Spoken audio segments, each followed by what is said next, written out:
Dr. Nick Gilpin, Director of Infection Prevention at Beaumont. Welcome to One Detroit. Thanks for having me. Appreciate it. As the Director of Infection Prevention at Beaumont, what has your role been in Beaumont's COVID response? It's taken many forms. So back in January, when we first started to learn about COVID, it was all about, what is this thing and what should our level of concern be? Around that time, we started to dust off our pandemic plan, and just to make sure we were ready for the in case it did make its way over to the United States, which of course now here we go. In March and April, the mission was to do everything we could do to keep our staff safe. So I was instrumental, along with my team, in making sure that all of our policies and procedures were up to date. So we had the right, infection prevention plan. And then in the ensuing summer months, when things kind of mellowed out a little bit, we spent a lot of that time just making sure that we were bolstering our supply of personal protective equipment. And I was working very closely with supply chain, making sure that we were updating our policies because our knowledge of the virus was evolving, and starting to think about what a vaccine rollout might look like. And now finally, at least as of mid-December, we've been really hitting vaccines hard. So I've been very much involved in that preparedness and distribution plan too. And at this point, most people know that there are the two vaccines available, Pfizer and Moderna, but can you tell us a little bit about what the difference is between the two vaccines and how they work? Of course. So Pfizer and Moderna, so for one thing, this is relatively new technology. Both of these vaccines are made using what's called mRNA or messenger RNA technology, which was studied back in as early as the 1990s, but hasn't really been used for a mainstream vaccine until now. And there's a reason for that, and I can get into that a little bit. Sure. It has a lot to do with trying to develop a vaccine that's going to be safe and effective.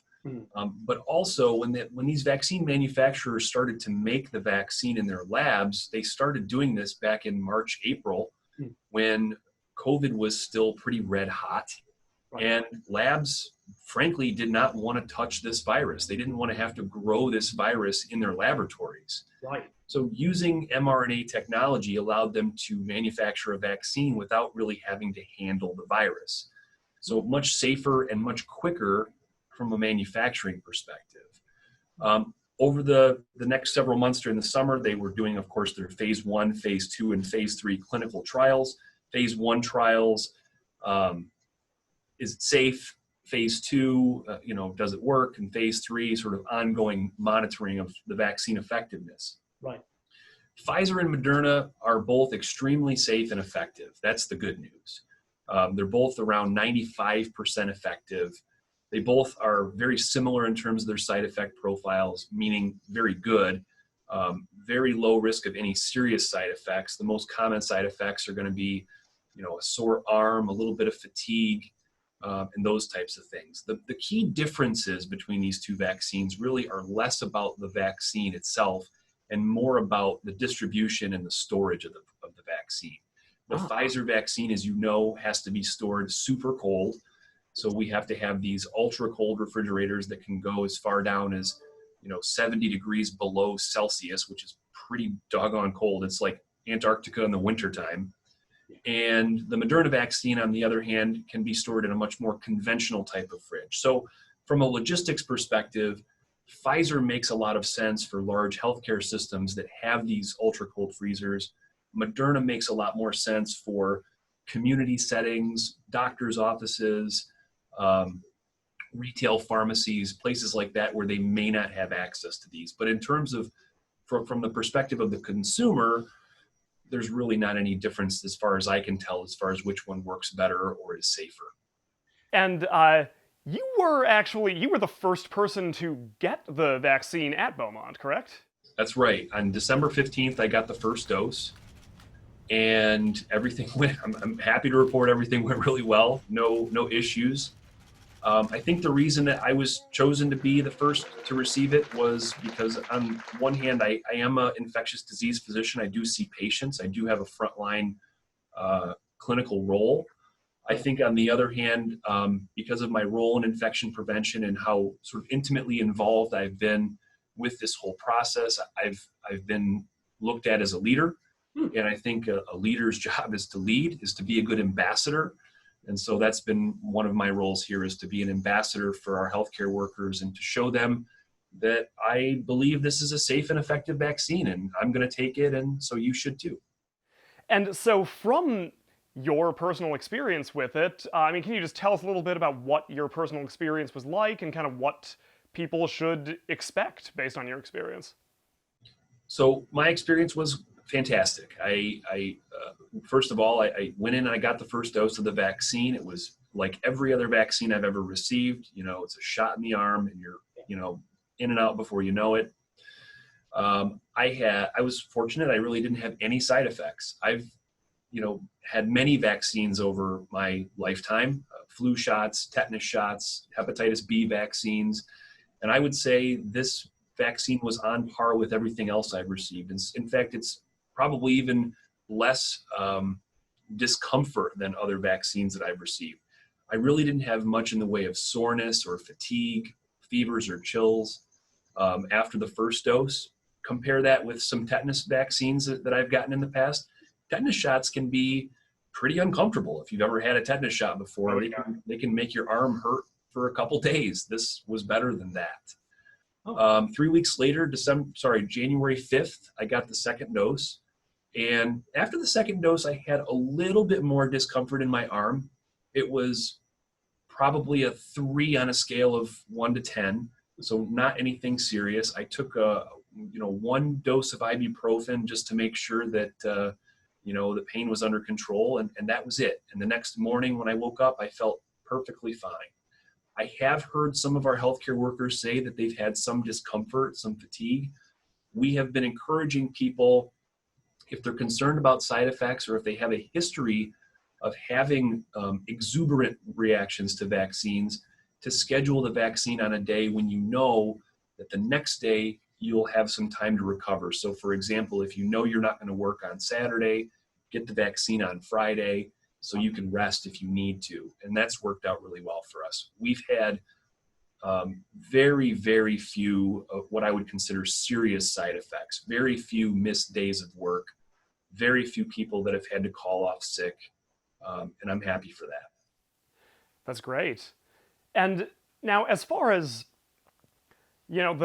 the side effects or allergic reactions or those things like that some people are concerned about, how common are those? And I mean, what kinds of effects should most people expect to encounter from this?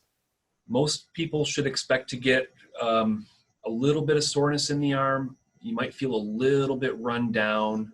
I've heard reports of fatigue. The vaccine manufacturers, who, by the way, have been extremely transparent with their data, probably one of the more transparent vaccine manufacturing and rollout processes that I've lived through. Their data showed just that the risk of any serious side effects is below 5%, which is very good, relatively speaking, compared to other vaccines. Most common is sore arm, low-grade fever, chills, fatigue, body aches, of which we're not seeing a lot. If you do get those side effects, you can certainly take Tylenol or Motrin. You shouldn't be afraid to take anything like that. It's not going to blunt the effect of the vaccine.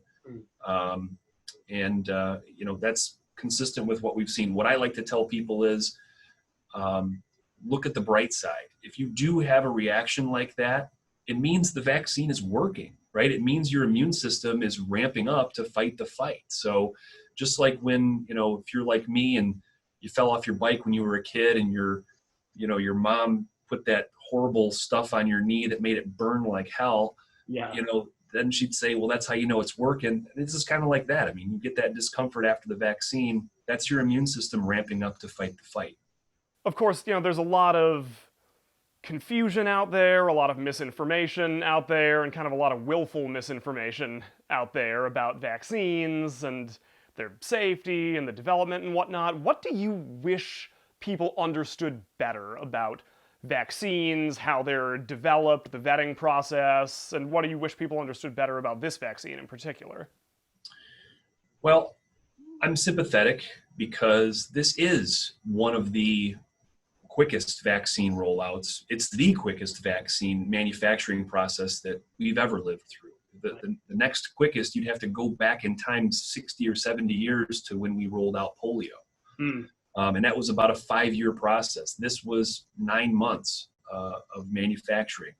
But what I encourage people to consider is not to focus on how quickly it was done, but don't look at that as a negative. Look at that as a positive. This is a result of manufacturing ingenuity. This is a marvel of modern medicine. The fact that we were able to, as a society, as a manufacturing industry, laser focus ourselves on manufacturing vaccines. Mhm. And again, very transparently, they were, the doors were wide open to showing us their data throughout this process so that we could look over their shoulders, the shoulders of the scientists that were manufacturing the vaccine, and independently review this data to arrive at the same conclusions that yes, it is safe, and yes, it is effective. And before these vaccines were even considered for FDA authorization, we had independent groups of scientists and physicians looking at all of this information to corroborate that and say, yes, in fact, what they're saying is true.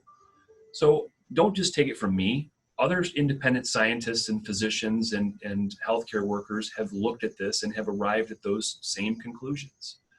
I guess that's something that I want people to understand is that quick does not mean bad in medicine. Now, of course, you mentioned the two-shot process. How does the two-shot process with the vaccine work, and what's the difference between the first and second shots that people will get? Same vaccine, so it's the exact same stuff that's being put into your arm. It's just that you're getting a second dose, sort of like a short-term booster equivalent. So there's not like, I can only get this dose and then I have to get a second dose, and it's something completely different. If you get the first dose of the Pfizer vaccine, you should get the second dose of the Pfizer vaccine. You really should not pick and mix. I want to get Moderna 1 and Pfizer 2 or something else 1 and something else 2. It really should be the same and the same. 3 weeks apart for the Pfizer vaccine, 4 weeks apart for the Moderna vaccine. There can be a little bit of latitude on either side of that. We encourage people to try to stick to that schedule as best they can. My advice to people who are getting their vaccine scheduled is don't necessarily think about when you're going to get the first dose. Think about when you're going to get the second dose. Schedule that second dose, on your calendar or in your mind, because you don't want to get your first dose and then have to say you're out of town or something, or you're unavailable for that next dose. That would not be good. So be mindful when you're scheduling that you're going to be available to get that second shot whenever it may be.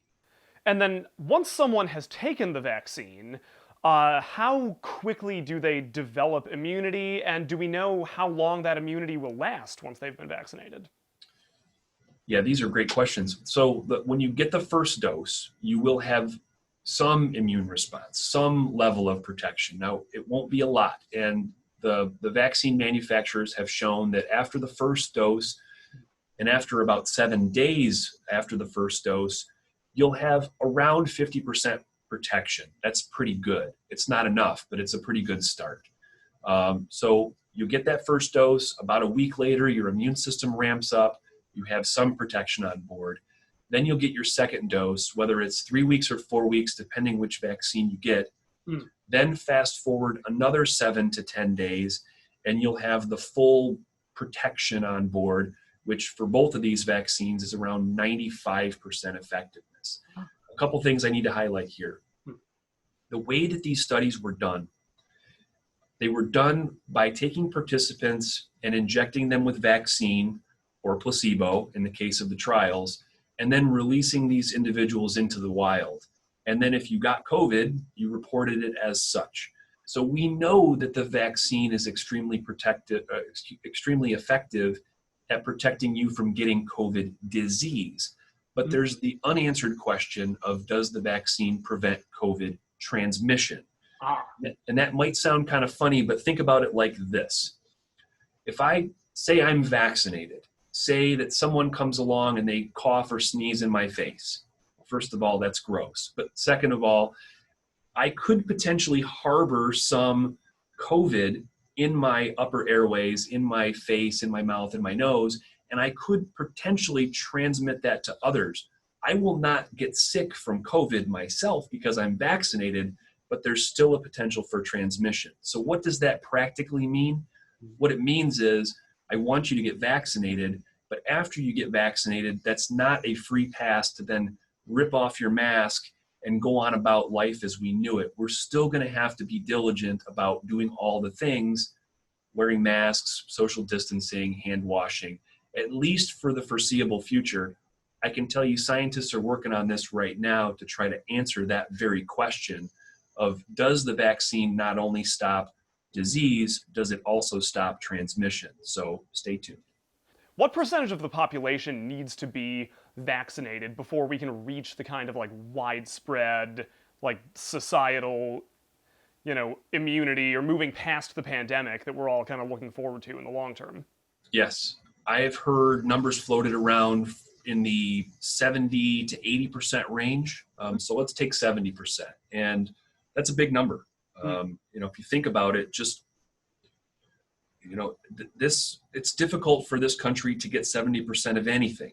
So we're going to have a lot of work to do. And when we do get to that magic number of 70%, whether that's through the vaccine or whether that's through people getting COVID infections, because we know COVID infection itself also gives us some protection. Right. Once we get to that 70% threshold, that's what we consider to be herd immunity. That means that people who are unable to get vaccinated for one reason or another, either because they have severe allergies to the vaccine, or because for whatever reason they can't get vaccinated, we want those people to still have the benefits of protection. So really 70% is that magic number we want to see. And we suspect that that's going to take some time. We suspect that's going to take the better part of 2021. And it's interesting because in the interim, what we're going to have is this unique situation where you have a significant chunk of people who are vaccinated and a significant chunk of people who are not vaccinated. And what is life going to look like in that space? I suspect, and these are just my thoughts, but there's going to have to be some kind of incentive for people to want to get vaccinated. And what might that look like? It could look like something, if you want to get on an airplane, you have to show proof of vaccine. If you want to go to, a large mass gathering like a baseball game or a sporting event or a concert, you have to show proof of vaccine. Now, this is speculation, but I could absolutely see a world where that happens, and there is precedent for this. People should be aware that there's precedent for people having to show proof of getting vaccinated to do certain activities. Right. If you want to send your kids to public school, you've got to get them vaccinated. A healthcare worker who wants to get a job at a hospital has to get vaccinated. If you want to fly to Saudi Arabia during the Hajj, you have to get vaccinated. So there's plenty of examples of times where our society has had to show proof of vaccination. This very well could be another one of those times.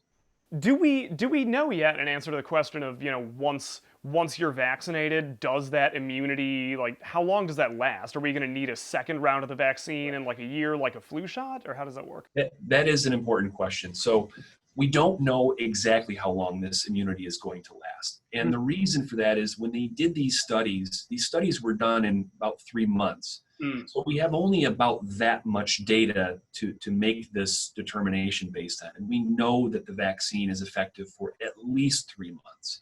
Okay. Now, again, we've had scientists and folks looking at this, and they will continue to look at this. And here's what we know. We know that you get a very robust immune response after getting this vaccine. That's one of the benefits of this mRNA technology, is that it does trigger a very exuberant immune response, which is long lasting as far as we can tell. We believe, and I've heard the vaccine manufacturers say, they anticipate that immunity from these vaccines will probably last more than 2 years and possibly as long as 5 years. Oh, wow. That's pretty darn good. That's preliminary, and again, we have a lot more to learn in this space. But as of right now, it doesn't look like this is going to need to be an annual vaccine like the flu shot is. Okay. The other thing that's interesting about this vaccine, as an infectious disease doctor, I was always taught that immunity from a natural infection, like the flu or like measles, for example, gives you a stronger and more robust immune response than the vaccine.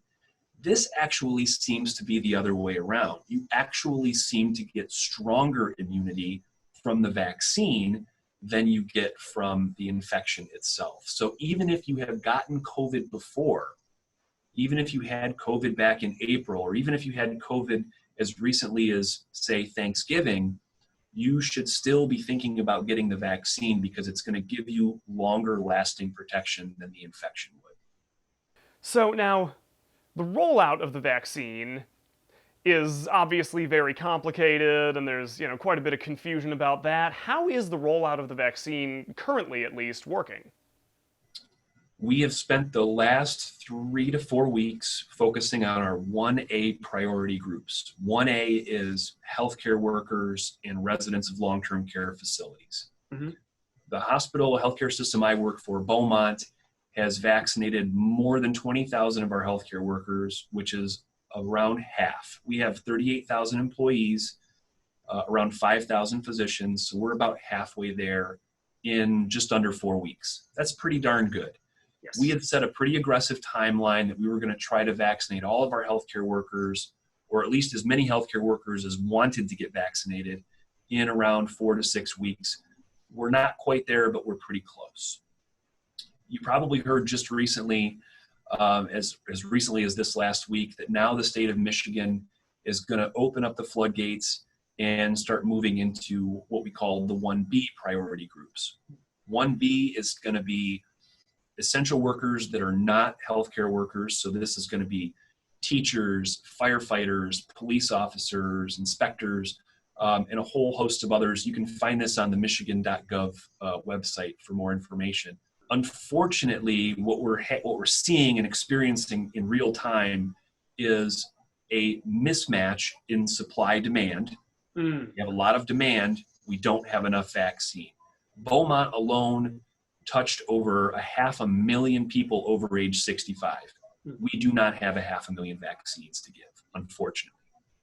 So we're really we're waiting for, and we need more vaccine to be allocated so that we can meet that demand. So that's one challenge we're facing.